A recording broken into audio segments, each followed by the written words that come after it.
जो तेरे साथ रहते हुए सो गवार हो, लानत हो ऐसे शख्स पे और बेशुमार हो। कोई उरूज दे न जवाल दे, मुझे सिर्फ इतना कमाल दे, मुझे अपनी राह में डाल दे कि जमाना मेरी मिसाल दे। तो अपनी खूबियां ढूंढ, खामियां निकालने के लिए लोग है ना।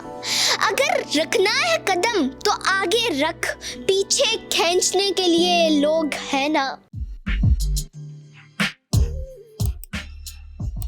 ऐसा नहीं कि नफ्स का शैतान मर गया, शैतान तो है जिंदा, हाँ इंसान मर गया। सजदों में सर झुकाने की फुर्सत नहीं रही, मोमिन की रूह में बसा मुसलमान मर गया। अस्सलाम वालेकुम नाजरीन, डिजिटल अलायंस के साथ मैं हूं आपका मेज़बान अरसलान आरिफ। नाज़रीन, आज मेरे साथ 10 साला इशाल मौजूद हैं जो कि तहजीब हाफी, इफ्तिखार अहमद इफ़ी और साथ ही साथ जो है इल्हामा इकबाल के शेर व शायरी पढ़ती हैं। इनसे जानते हैं कि इतनी छोटी सी उम्र में शेर व शायरी का शौक़ कैसे पैदा हुआ और कितनी देर से ये शेर व शायरी कर रही हैं, और साथ ही साथ ये टीवी सीरीज़ में आके, ड्रामास वगैरह में आके, और साथ ही साथ मॉर्निंग शो रमज़ान ट्रांसलेशन में ये स्पीचेस भी कर चुकी हैं। अभी मुस्कुरा रही हैं। इनसे जानते हैं कि शौक़ कैसे पैदा हुआ। अस्सलाम वालेकुम, कैसे हैं आप? वालेकुम सलाम, मैं ठीक हूँ, आप कैसे हैं? मैं भी ठीक ठाक, अल्लाह का शुक्र। इशाल स्माइल बहुत अच्छी है, क्या राज है इसका? अल्लाह ने इतनी प्यारी स्माइल दी। अल्लाह ने इतनी प्यारी स्माइल दी हुई है। मुस्कुराई जा रही है। इशाल, मुझे ये बताओ कि आप स्पीचेस करती हो, टीवी में भी कर चुकी हो और साथ ही साथ ट्रांसमिशन में भी कर चुकी हो, शेर व शायरी करती भी हो और डिबेट्स भी करती हो, प्रोग्राम्स वगैरह। कब शौक़ पैदा हुआ और किस तरह हुआ? जब मैं 6 ईयर्स की थी तब से मुझे शौक था, मतलब जब मैं छोटी सी थी तब से था, क्योंकि तब मैं छोटी थी इसलिए मैं स्पीचेस नहीं कर सकती थी। सो मैं शेर पढ़ती थी, गज़ल पढ़ती थी, सो इस तरह से मुझे शौक़ पैदा हुआ। आपकी भी वीडियो देखी, आपके बाबा ने दिखाई, जिसमें आप फर्स्ट स्पीच जो थी आपके स्कूल में, उसमें आप रो रही हो।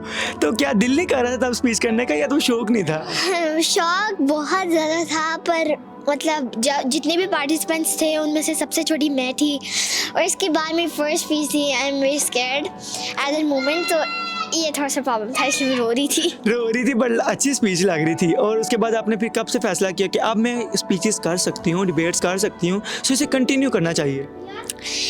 उसके बाद हमदर्द नोनाल के साथ हम लोग ज्वाइन है। सो उसके बाद जब मैंने वो स्पीच की थी, हमें अगले प्रोग्राम्स की वो मिल जाती है कि आपका अब नेक्स्ट प्रोग्राम कब होना है।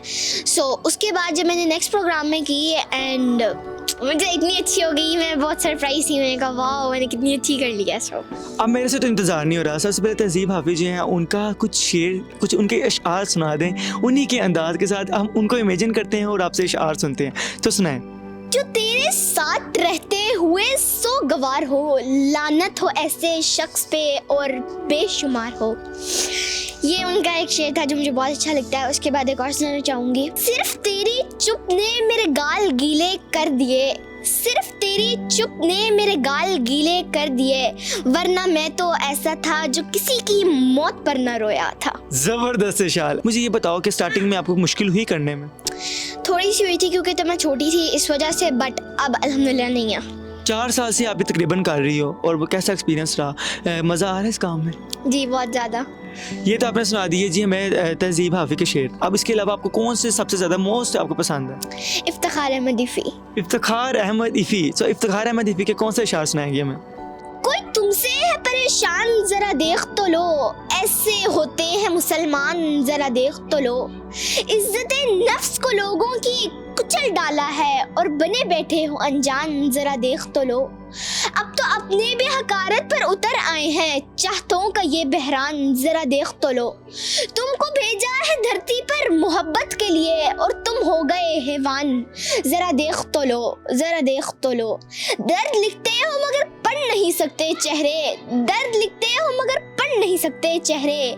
तुम तो हो साहिबे ईमान जरा देख तो लो, तुम हो साहिबे ईमान जरा देख तो लो। सो इशाल, अच्छा ये तो आपने सुना दिया, मैं उनका मुशायरा, कोई और शेर आते तो वो भी सुनाए। ये उनका बहुत फेमस होगा, मुझे लगता है कि आप सबको इसके बारे में पता होगा। सुनाए। किसी बशर की 1000 खामी, अगर जो देखो तो चुप ही रहना। किसी बशर का जो राज पाओ या ऐब देखो तो चुप ही रहना। जवाज ये है, दलील ये है, ज़ईफ़ लम्हों की लग़ज़िशों को, हराम नातों की कुर्बतों को, हमारी सारी खबासतों को, हमारी सारी हिमाकतों को। वो जानता है, वो देखता है, मगर वो चुप है। अगर वो चुप है तो मेरी मानो वो कह रहा है कि चुप ही रहना, तो चुप ही रहना।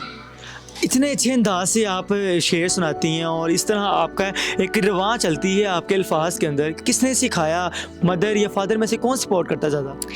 दोनों ही करता है, पर मामा जान मुझे याद कराने में मदद करती हैं और बाबा जान ऑब्वियसली ट्रांसपोर्ट में और बाबा जान लिंक्स में मदद करते हैं। लिंक से मदद करते हैं। तो अभी तक आपने जो आप टीवी में भी जाके कर चुकी हो, डिबेट्स भी कर चुकी हो, शेर व शायरी भी कर चुकी हो, तो कैसा फील हुआ? अच्छा लगा? जी बहुत अच्छा लगा, क्योंकि मेरा शौक था, जो शौक से वो चीज़ बहुत अच्छी लगती है ऑब्वियसली। अभी 10 साल की आप हो, तो कितने साल से ये शौक है और इतनी जल्दी ये शौक आ गया? 4 to 5 years से, क्योंकि जब मैं छोटी थी तब से मुझे शौक था इस चीज़ का, इसीलिए। अब इसके अलावा मुझे और किसके अशार सुनाने लगी हो? मुझे वो भी सुनाओ। इलामा इकबाल के आते हैं? जी ज़रूर। अच्छा, एक बात पूछूंगा, इलामा इकबाल की शायरी ऐसी है कि जल्दी लोगों को समझ में नहीं आती, तो आप समझ लेती हो? जी मुझे उनके एक गज़ल इतनी अच्छी लगती है, आप समझे, वो जो लाइफ चेंजर है मेरी, वो बहुत अच्छी लगती है मुझे। कोई उरूज दे न जवाल दे, मुझे सिर्फ इतना कमाल दे, मुझे अपनी राह में डाल दे कि ज़माना मेरी मिसाल दे।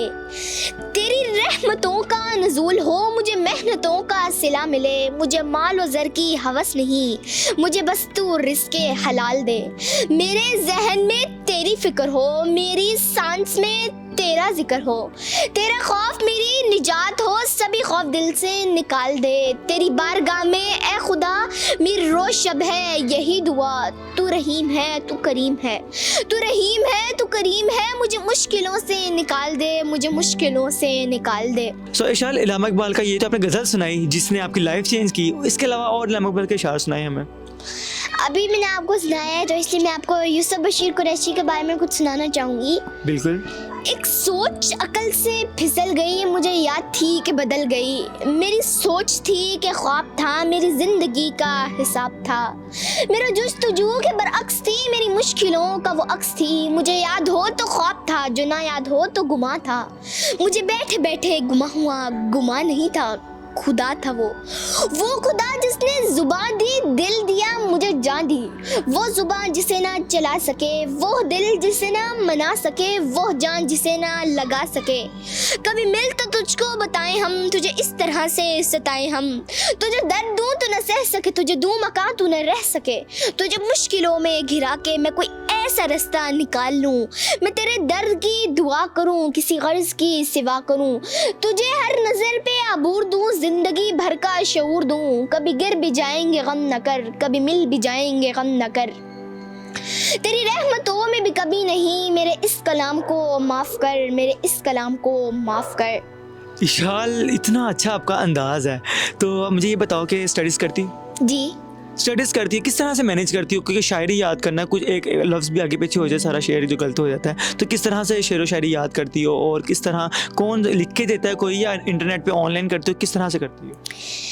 दरअसल मैं मतलब अपने लिए जो शेर वगैरह मैं खुद ढूंढती हूँ, खुद उनको मतलब मामा को दिखाती हूँ, मामा मुझे थोड़ी सी हेल्प करती है, क्योंकि मुझे पंजाबी के आते हैं ना, तो पंजाबी में ही मतलब आपको पता है इतनी अच्छी नहीं होगी, सो इसी वजह से मामा थोड़ी सी प्रोनाउंस कर देती हैं वर्ड्स, तो इसलिए मुझे हेल्प हो जाती है मामा। यानी कि आपको पंजाबी में भी शेर व शायरी आती है? बुल्ले शाह की आती है? जी ज़रूर। तो बुल्ले शाह की शेर व शायरी सुननी चाहिए फिर तो आपसे, सुनाए। उस नाल यारी कदे न करी जिसनू अपने ते गरूर होवे, उस नाल यारी कदे न करी जिसनू अपने ते गरूर होवे, माँ बाप नू बुरा कदे न कवी चाहे लख उन्हां दा कसूर होवे, राह चलदे नू कदे दिल न दवी चाहे लख चेहरे ते नूर होवे, ओ बुलिया दोस्ती सिर्फ ओथे करी जिथे दोस्ती निभावन दा दस्तूर होवे। पंजाबी में भी आपने सुना दी, इलामा इकबाल की भी सुना दी, तहज़ीब हाफी की भी सुना दी, उसके अलावा इफ्तिखार अहमद इफ़ी की भी सुना दी आपने शेर शेर। अब कौन रह गई जिसके शेर रह गए आपके पास? मैं आपको एक अपने जो मतलब शायद कुछ ऐसे लोग होंगे, मुझे क्या पता, पर जो जलस होते हैं उनके लिए मैं एक सुनाना चाहूँगी। जी सुनाए। तो अपनी खूबियाँ ढूंढ, खामियां निकालने के लिए लोग हैं ना, अगर रखना है कदम तो आगे रख, पीछे खींचने के लिए लोग हैं ना, सपने देखने हैं तो ऊंचे देख, नीचे दिखाने के लिए लोग हैं ना, प्यार करना है तो खुद से कर, प्यार करना है तो खुद से कर, नफरत करने के लिए लोग हैं ना, दुनिया को कुछ करके दिखा, तालियां बजाने के लिए लोग हैं ना, तो एक अलग से अपनी पहचान बना, भीड़ में चलने के लिए लोग है ना। इशाल, इतना अच्छा अपने शेर सुनाया, मतलब अभी इतनी छोटी सी उम्र में आपको इतने लोग हैं आपसे हसद करते हैं, मुझे नहीं पता, शायद होंगे। तो फिर अपना शेर कैसे इतना जैक्ट सुना दिया? क्योंकि मतलब ऑब्वियसली हर बंदे के हेटर्स होते हैं, हर बंदे को कोई पसंद करता है, सो इसलिए। स्टडीज को, इस चीज़ को किस तरह से मैनेज करती हो और आगे क्या ड्रीम है आपका? मैं मोटिवेशनल स्पीकर बनना चाहती हूँ और आर्मी डॉक्टर बनना चाहती हूँ। इन दोनों चीज़ों का साथ चलाना चाहती हूँ। और उसके बाद स्टडीज़ में ऐसे मैनेज करती हूँ कि सुबह के वक्त मैं इस तरह की चीज़ें कर लेती हूँ स्कूल से आके डायरेक्ट, और उसके बाद रात के वक्त मैं स्टडी करती हूँ। ठीक है ईशा, लास्ट में कुछ मैसेज देना चाहोगी बच्चों के लिए जो घर में सिर्फ स्टडीज़ करते हैं, पढ़ते हैं, उसके अलावा कुछ और काम नहीं करते? उनको अपनी करिकुलम एक्टिविटीज़ में भी इन्वॉल्व होना चाहिए, क्योंकि वो उनसे उनकी हेल्थ अच्छी होगी और वो उनको बहुत हेल्प करेगा आगे लाइफ में बढ़ने के लिए। बहुत शुक्रिया इशाल, आपके कीमती वक्त का। जी नाज़रीन, हमने आपकी मुलाकात करवाई 10 साल इशाल से, जो इनका कहना है कि सिर्फ जो बच्चे हैं जो घर में फारिग बैठे हुए हैं, जो स्टडी सिर्फ कर रहे हैं, वो करिकुलम एक्टिविटीज़ में भी जो पार्टिसिपेट करें, और साथ ही साथ बच्चों की ख्वाहिश होती है कि वो डॉक्टर बने, इंजीनियर बने, पायलट बने और इंजीनियर इस तरह की एक्टिविटीज़ करें। पर ये जो इशारा है, इनकी ये ख्वाहिश है कि ये शायर बने और इसके अलावा मोटिवेशनल स्पीकर बने। उम्मीद है हमारी आज की वीडियो आपको अच्छी लगी होगी। फिर मिलेंगे एक नई वीडियो के साथ। अपने मेज़बान अरसान को दीजिए इजाज़त। अल्लाह हाफिज़।